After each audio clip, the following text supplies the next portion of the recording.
انا للہ و انا الیہ راجعون۔ آپ یہ اپنی آنکھوں سے منظر دیکھیں۔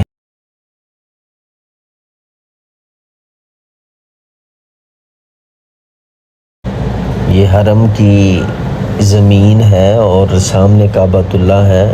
کس طرح میت کو لے کے آتے ہیں اور کس طرح اس کو رکھتے ہیں، کس طرح جنازہ ہوتا ہے۔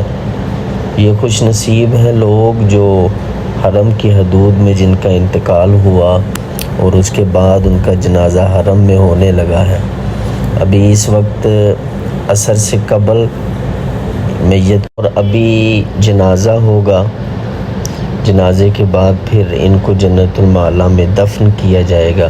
یہ پڑی لاشیں مجھے آپ کو درس دے رہی ہیں کہ مرنے سے قبل موت کی تیاری کرو۔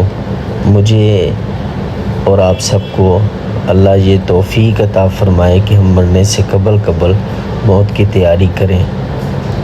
یہ پڑی لاشیں مجھے آپ کو سبق دے رہی ہیں کہ اے دنیا کسے نال وفا نہیں کیتی، اے دنیا بے اعتباری، اتھے کسے دے پیر نہیں لگے، سب ٹر گئے وارو واری۔ یہ دیکھیں کیسا منظر ہے کہ یہ 3-4 لاشیں پڑی بتا رہی ہیں کوئی کسی کا یہاں نہیں۔ یہ لوگ دیکھ رہے ہیں حجاج کرام